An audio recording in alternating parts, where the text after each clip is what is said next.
So I was 20, I had no money, and no experience. What could go wrong? So it turns out a lot, actually. Pretty soon I realized that the store wasn't doing very well. Our sales in the winter were terrible.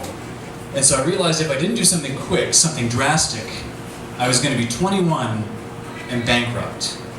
And even worse than that, my dad, who had co-signed the loan, would lose his house.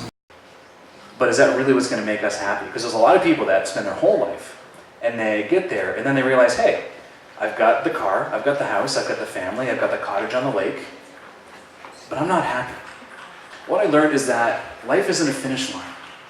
Life is a journey. And we need to enjoy each step of the way. Because it's not like we get to the end of this finish line and then we just die. Well, we kind of do, but by the time you get to the end, it's not like everything is just great after that and life ends. I mean, because if that's the case, if we're working only to die, what is the point? We have to enjoy every step of the way. So whatever you're doing, whatever path you're on right now, make sure you love it. Make sure you enjoy it. This is time you can't get back. Listening to me for this long, you can never get this time back. So I apologize. All right. So my secret to success, if I had one secret, start with one thing. So when I wanted to get healthy again, I started by running. So I woke up the next day and I set my alarm just a little bit earlier. I was like, all right, I'm gonna go run. I got out of bed. My wife is like, what are you doing? I'm like, I'm going running. She's like, no, you're not. Get back in bed.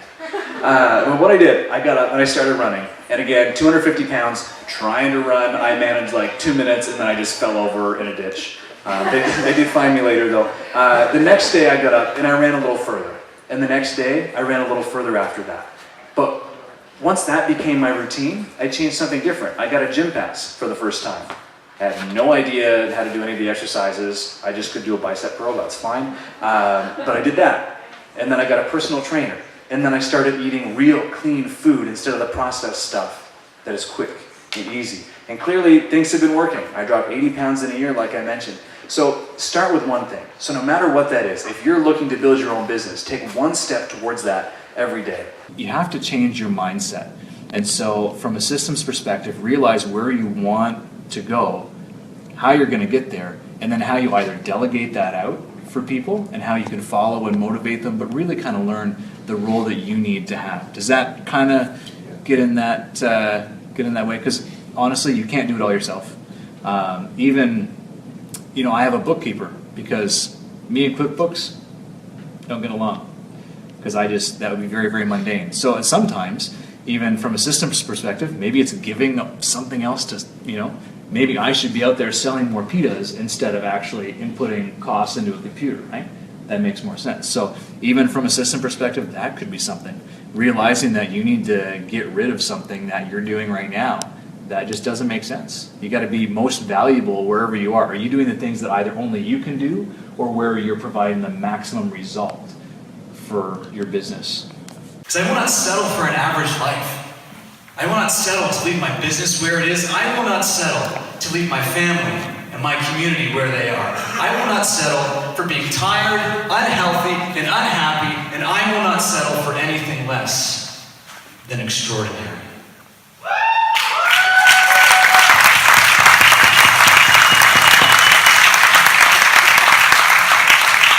So my challenge today for you is this. So I know everyone's here at conference, we're pumped up, we're ready to go, Kev's an awesome speaker, but I want you to think, and even just engage one thing. Think of one thing that you can change in your life starting tomorrow.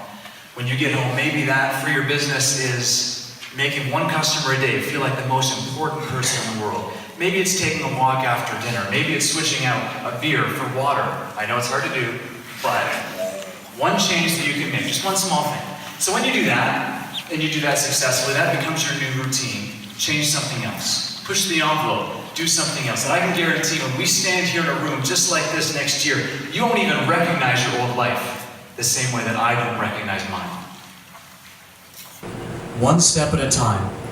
There's no secret formula. There's no magic pill. There's nothing you can take that's magically gonna make you skinny again.